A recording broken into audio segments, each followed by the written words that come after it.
Hi everyone, welcome to my chemistry class. Today I will discuss about the hybridization.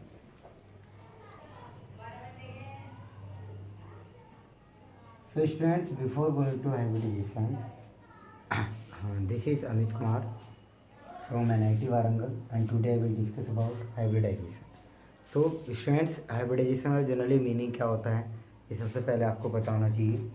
Hybridisation का generally meaning हम बोलते हैं mixing of orbitals.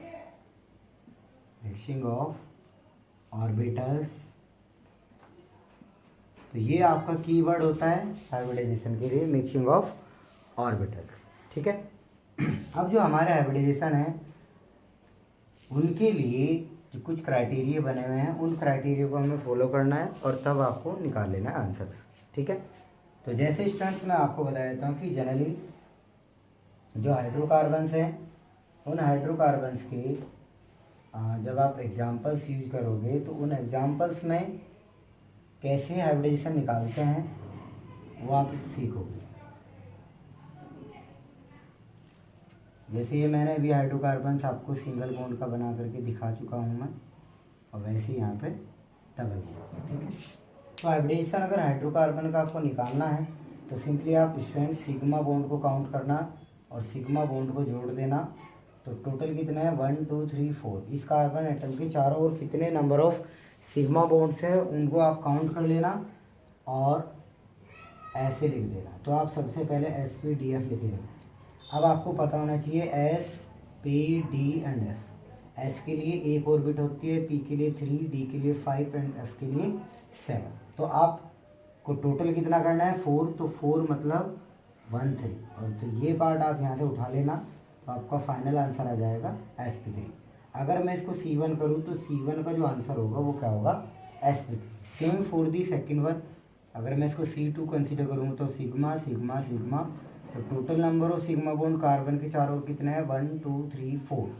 तो 4 आपके यहाँ पे हैं तो इसलिए आपका यहाँ पे भी क्या आंसर आ जाएगा SP3. तो C1 और C2 यानी कार्बन फर्स्ट और सेकंड के लिए आप हाइब्रिडाइजेशन इजीली वे में निकाल सकते हैं.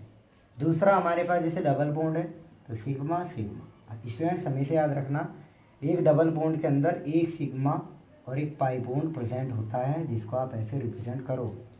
तो इस कार्बन के नियरेस्ट सिग्मा बॉन्ड्स आप देख लें 1 2 3. 3 का मतलब सिंपल SP2. तो आपके माइंड में एक पॉइंट बन जाना चाहिए कि अगर कभी भी हमारा 2 आ रहा है टोटल तो SP3 है तो SP2, और अगर 4 है तो SP3. इस तरीके से आपके माइंड में बन जाना चाहिए. और 5 है तो SP3D, 6 है तो SP3D2 और 7 है तो SP3D3. ठीक है. तो ये ऑर्गेनिक में था. एक एग्जांपल और ले सकते हैं आप. तो आपको मैं बता दूँ ये सिग्मा है, ये सिग्मा है. सिग्मा आपका सेंटर में होगा और पाई क्या होगे ऊपर नीचे की साइड में होंगे. तो यहाँ पे टोटल सिग्मा बॉन्ड कितने हैं 1 और 1 2. तो that means answer SP. 1 and 1 that means answer SP. ठीक है. तो ऐसे आप हाइब्रिडेशन निकाल सकते हैं हाइड्रोकार्बन्स या फिर किसी भी जो ऑर्गेनिक कंपाउंड्स हैं उनका आप निकाल सकते हैं. तो ये आप समझ पा रहे होंगे. उसके बाद आपके जो इनऑर्गेनिक कंपाउंड्स हैं, इनऑर्गेनिक कंपाउंड्स में जैसे आपके पास NO3 नेगेटिव. तो स्टूडेंट्स सभी जो राइटर्स हैं वो जनरली बोलते हैं कि आप इसकी स्ट्रक्चर्स बनाओ तब जाके आप इसके आंसर फाइंड कर पाओगे.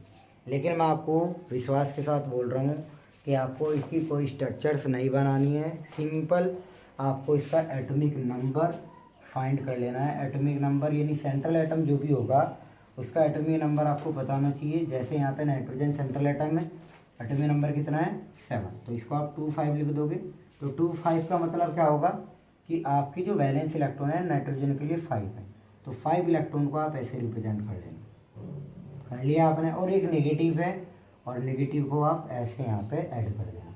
देखो 5 तो इसके नॉर्मली है और नेगेटिव की वजह से ये इलेक्ट्रॉन यहाँ पे बढ़ रहा है, इसलिए टोटल 6 हो जाएंगे 1 2 3 4 5 एंड 6. अब ऑक्सीजन को जो नीड होती है वो हमारा 2 बॉन्ड की होती है. तो 2 बॉन्ड ऐसे कर लोगे. ठीक है. और आपको मैंने बताया हाइब्रिडेशन के अंदर कि आपको सिग्मा बाउंड जो सिग्मा बॉन्ड आपके बनेंगे वो काउंट कर लेना है। तो अगर यहाँ पे डबल बॉन्ड भी बनेगा तो डबल बॉन्ड के अंदर एक सिग्मा और एक पाई बॉन्ड ऑलरेडी प्रेजेंट होता है। तो वैसे यहाँ पे आप अपने सिग्मा और पाई बॉन्ड काउंट कर लेना 1 2 3। तो एक्चुअल में जो हाइब्रिडेशन एक्चुअल में होता है वो होता है lone pair plus bone pair का एडिशन। तो यहाँ पर लोन पेयर यानी कोई इलेक्ट्रॉन्स का पेयर फ्री नहीं है तो इसलिए टेक 0। और आपका जो बोन पेयर है कितने नंबर ऑफ बॉन्ड्स बन रहे हैं 1 2 3, तो 3 टोटल कितना आ जाएगा 3। और 3 के लिए मैंने अभी आपको बताया कि आप क्या लिख दोगे sp2। ठीक है स्टूडेंट्स, अब हमारे पास SO4 के बारे में बात करते हैं। तो सल्फर का एटॉमिक नंबर 16 है तो 286 आ जाएगा। और यहाँ पे जब 6 इलेक्ट्रॉन आप रिप्रेजेंट करोगे तो ये आपने 6 इलेक्ट्रॉन रिप्रेजेंट किए, साथ में 2 नेगेटिव, तो यानी 2 एक्स्ट्रा इलेक्ट्रॉन्स भी आपको रखना है। ऑक्सीजन 4 है और एक ऑक्सीजन को 2 इलेक्ट्रॉन्स की नीड होती है, तो यहाँ पर भी ऐसे बना दो। तो जो हाइब्रिडेशन आप निकालोगे lone pair plus bond pair का एडिशन। लोन पेयर हमारे कितने हैं यहाँ पर 0, बॉन्ड पेयर कितना है 4, टोटल कितना आ गया 4। 4 का मतलब सिंपल sp3। ठीक है, ऐसे बहुत सारे एग्जाम्पल है जो आप कर सकते हैं इजी वे में विदाउट एनी स्ट्रक्चर। तो बिना स्ट्रक्चर्स के आप कैसे निकाल सकते हैं, ये सिंपल सा तरीका आपको लगाना है और आपने आंसर फाइंड कर लेना।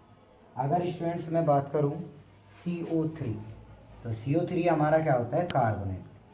तो CO3 के अंदर अगर आप निकालते हैं कार्बोनेट यानी कार्बन का हाइब्रिडाइजेशन, तो कार्बन का नंबर आपका कितना होता है 6, तो ये 2 4 हो जाएगा। तो पहले आप वैलेंस इलेक्ट्रॉन देख लीजिए कितने हैं 4 4 इलेक्ट्रॉन का आपने रिप्रेजेंट किया, साथ में 2 नेगेटिव है तो 2 नेगेटिव को आप ऐसे रिप्रेजेंट करोगे। Same for the other oxygen, यानी 2 इलेक्ट्रॉन्स का ज़रूरत पड़ती है आपको ऑक्सीजन के लिए। तो lone pair plus bond pair का एडिशन, तो लोन पेयर कितना है 0, बॉन्ड पेयर कितना है 3, टोटल कितना आ जाएगा 3। तो 3 का मतलब क्या हो जाएगा sp2। लेकिन स्टूडेंट्स ये जो आपको मैंने तरीका आपको जो बताया ये केवल आपको वहाँ पर यूज करना है जहाँ पर सेंट्रल एटम केवल एक हो। अगर कहीं सेंट्रल एटम बहुत सारे हैं तो आपको फिर स्ट्रक्चर